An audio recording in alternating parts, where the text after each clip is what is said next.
Lord Jesus, thank you for this food. Please bless and nourish it to our body. And please protect our friends and family as they travel around for the holidays here. Amen. Amen. Time to Thank eat. you. Time. Time to eat. Hello mga silingan, dinner time. Hindi ako nagluto ngayon ng kung ano. Kasi bukas, Thanksgiving. Mag-fasting muna tayo kasi bukas maraming kakainin. So, dito ako magsimula. Good stuff.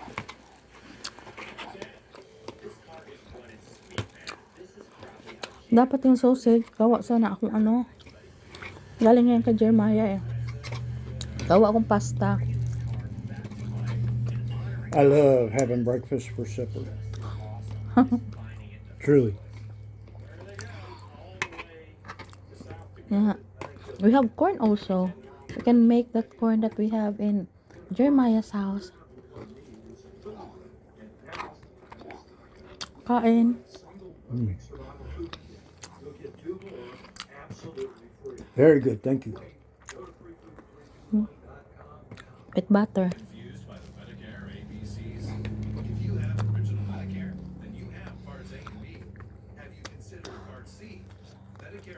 May kanin pa man ako. Nasa rep. Di ko lang inano. Magaling yung kaming fried rice. Di ko lang kinain muna.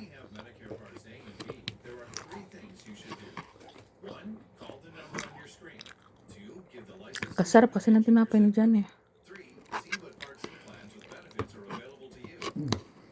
With bread ba? Ya, maano siya, maano lang.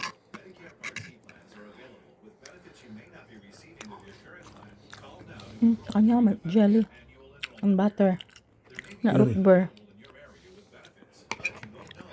Maano eh, low yung sugar niya eh.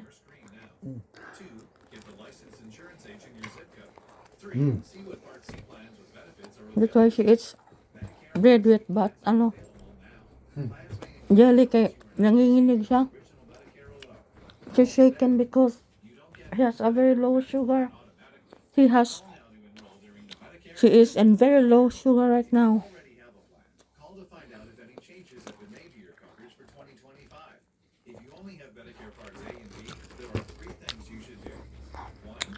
Thank you. Thank you.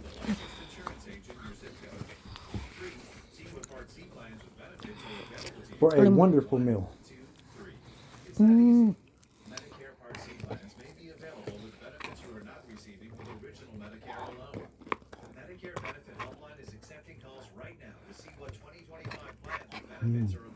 Dapat pupunta kami grocery, bibili ako mga sibuyas, kamatis.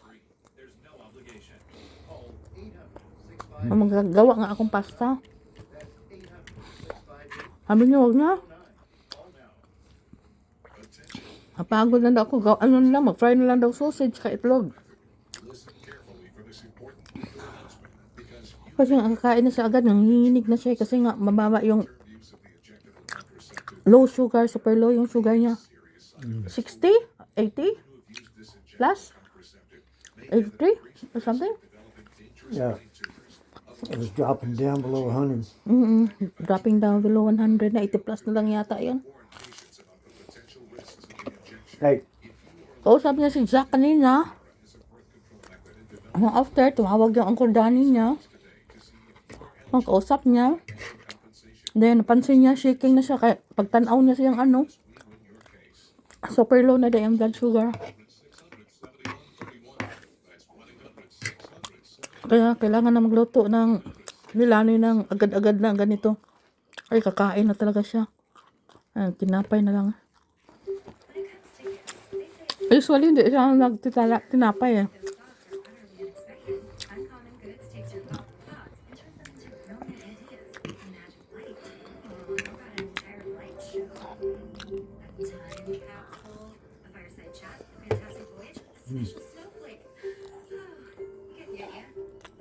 Wait, boogie, wait.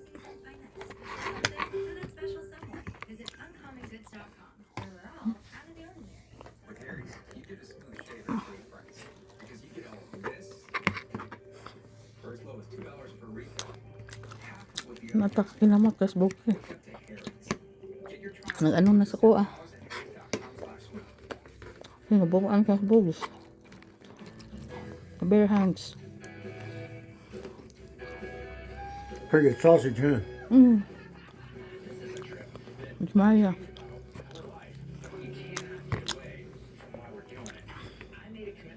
From Ashworth Acres Farm in Jeremiah. Ito yung gawa nilang sausage.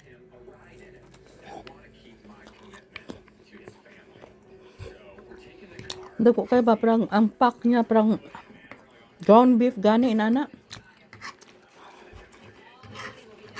Nakalagay doon nga ano, sausage siya. Templado kasi.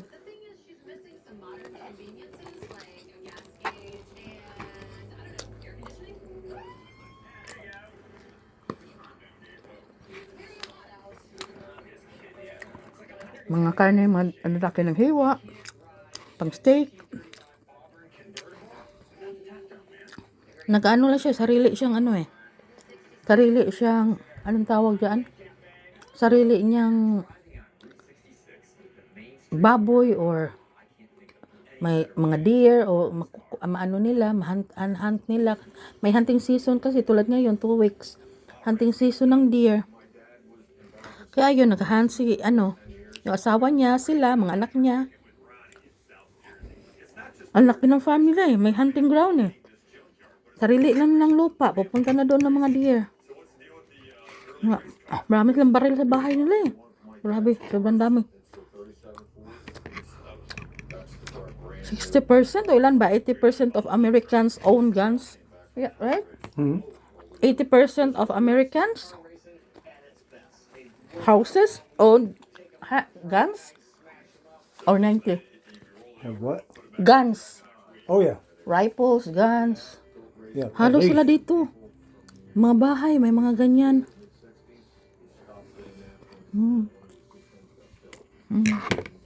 Inom tayo.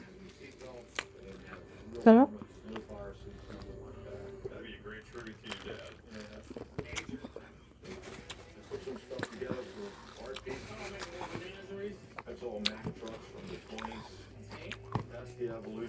Wala kaming ano ng Christmas eh. Bukas, Thanksgiving dito. Kainan.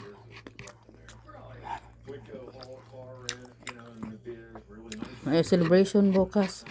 Invited na naman kami. Ewan ko kung pupunta siya. Oh, sorry. Bugs! Come! Matakutin ako sa aso, pero talaga si Bugs, gentle lang talaga siya. Never siyang nangagat o mga ano. Meron ka pa doon. I'll give you 1 slice, Bugs.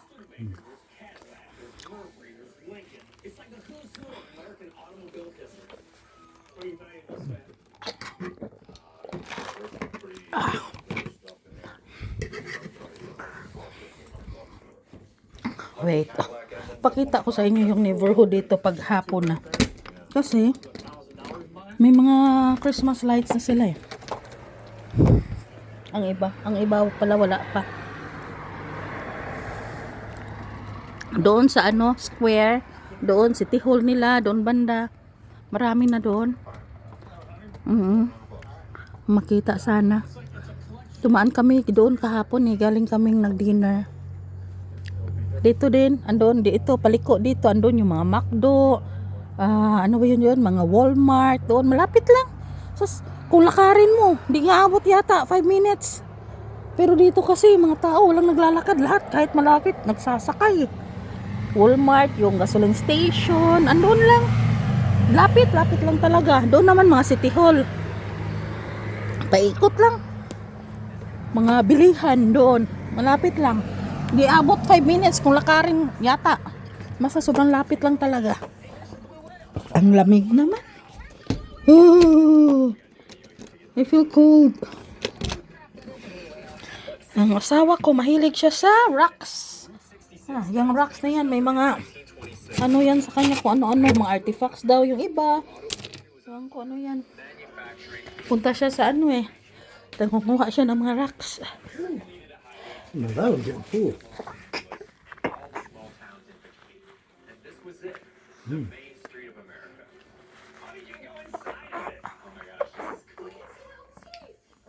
Okay. Ah. It's cold. You know, as a little girl, I used to go on road trips with my dad all the time. He loved tooling down the road. He always Yung atomic clock niya, oh. Kung dating ko, gumana pa, biglang na-off. Ano yata ang battery na. Battery lang kulang eh. Simpleng buhay kami dito. Pero at least, walang problema, maayos, peaceful. Ganyan naman gusto natin eh. Huwag na kayo maghangad na, gusto ko mayaman, gusto ko maano. May mga, kung may pera man, hindi naman sila yung kasing magarbo na kailangan ipagsigawan. Diba? Di tulad doon na, ang yayabang lang. Dito hindi naman basta-basta nag-uusap ang mga tao eh. Pupuntahan ka lang ng kapitbahay mo kung kailangan importante talaga at ano man. Bibiling lang kung importante kasi kung pagkain, maraming pagkain. Kaya payo ko talaga, kung kayo hingi sa Panginoon, sabihin nyo, Panginoon, Lord Jesus, bigyan mo naman ako ng ano, happiness, yung pang simple, pero yung happy lang ba, simple. Hindi yung Ginoo tagay kong milyonaryo. Milyonaryo nga asawa mo, gawin ka namang punching bag, gawin ka namang alila. Ay, wag na. Maganda na yung hangarin mo, kahit simpleng buhay, basta masaya. Yun lang naman gusto ko eh. Tingnan mo, siya nagliligpit. Thank you. I'll be the one to take care of that. Kasi nag-ano pa ako dito eh. Nagbubunga nga. Napakabait lang talaga ni Jan. Sobra siya kapamilya nila. Sobrang bait. Napakaswerte ko. I'm so lucky. You better eat that. They have a good heart. The whole family accepted me with open arms. Truly. Kahit ang aso niya, ina-accept ako. Totoo talaga. Hindi yung may asawa ka nga, super rich. Hindi ka naman masaya kasi nga napaka ng ugali. Ako dito, simpleng buhay. Pero kahit papano, maraming pagkain. Peaceful. Peaceful kami dito sa bahay eh. Kasi walang gulo eh. Kahit yung mga kapitbahay, walang gulo, peaceful. Hindi naman yung nangangapit bahay. Kung may kailangan kami, lumalabas. Kung may magsabi dito, kalimitan kasi doon kami. Sila man maraming pera. Doon kami. Pwede naman sila magpunta din dito. May pagkain naman. Sabi nga sila, Lani, gusto namin matikpan yung luto mo. Nahihiya ako eh. Nahihiya ako talaga. Oh, I'm stuck. Stop. Busog daw siya lumakin dyan. Same here. I have a big one. Bugs. Nilulutuin pa ako doon sa likod eh. Okay. Kaya ayun, pag kayo maghingi sa Panginoon, huwag naman sobra-sobra para ibigay. Ha? Yung simple. Meron pa ako dito, sausage. Enough ko lang kasi nagkain pa kami. Kailangan nang kumain dyan agad-agad eh.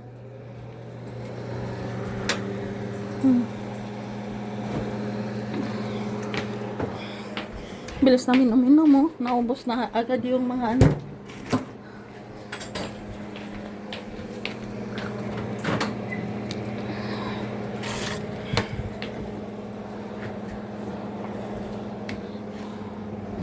Excuse me, please. halos kami lang uminom ng maraming bote dyan ah. Grabe mag-inom.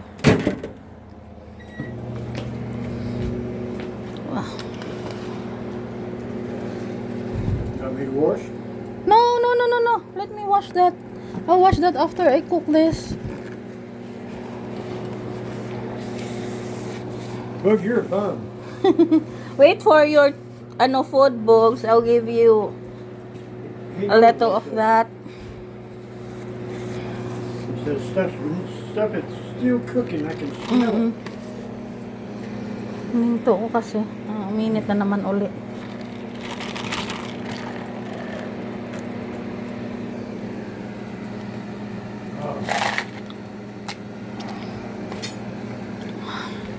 Ang sausage kasi sinasabi nila, ganito. Ganito. Isang buong ganito. Ganito.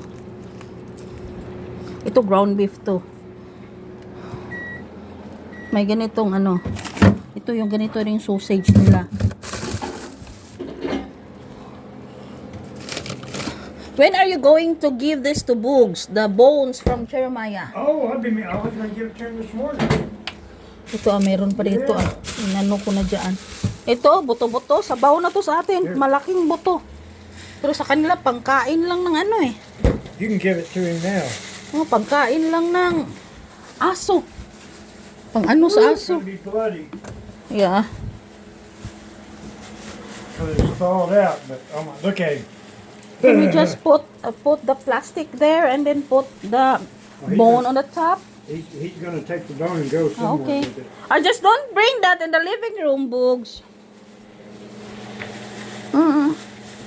Okay, I'll just clean that up later. Mapit. Oh my God, tingnan mo isang buong buto ng Look at him. anong buto yan. Kasi hindi nila pinapakain ng buto yung ano nila, yung loto. Pakain nila yung hilaw. Ito, buong ano to, food to, If dog you food. abandon that, I'm Because telling it's you that. so cold, my love. That's why he's not eating it yet. Ito, buong dog food niya yan. I know a cat outside that would love it. Yeah. Tsaka kumain yan kanina na isang can ng ano, yung tuna. Yung parang century tuna sa atin. Binigay ko sa kanya isang can eh. Ang parang century tuna nila sa atin, tulad sa atin dyan, ano, matabang. Walang timpla talaga as in. Akala ko masarap. Yung pala matabang. First time ko din nagkain. Nagbukas ng ganun eh. Nagutom ako kanina. Gumawa ako ng ramen. Noodles ba? Gumawa ako niyan. Yung beef flavor. Hindi. Masarap talaga sa Pinas yung mga ganyan. Hindi siya kasing sarap ng dyan sa atin. Yung mga lakimi natin. Hindi masyadong masarap. Masarap talaga. Ano talaga kasi sakto talaga sa lakang lasa ba? Kung sa atin yan, ginawa na yung sinigang or ano, nilaga. Sa kanila, pagkain lang ng aso. Ouch!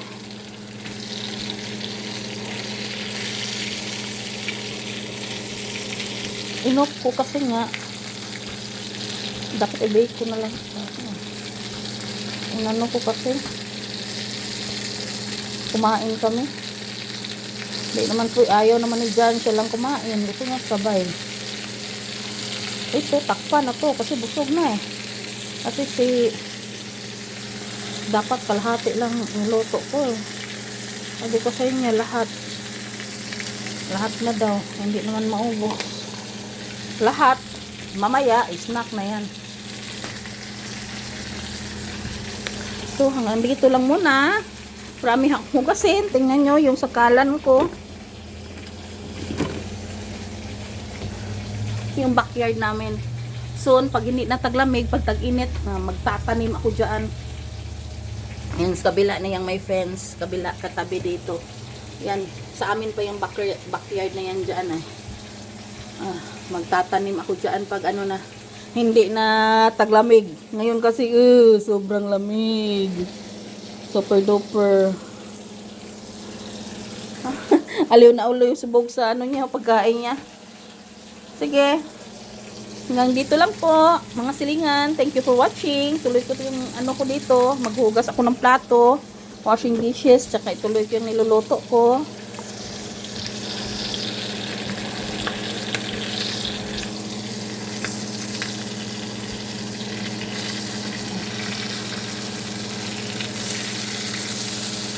Kay Jeremiah, binibake din niya. Yung sa kanya, nakita ko siya nagluto ng ganito, binibake niya.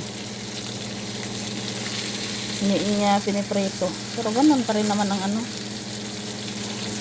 lasa. May time nagpunta kami doon, daming ulam. Tapos may ano siya, ganito sausage. Thank you, thank you.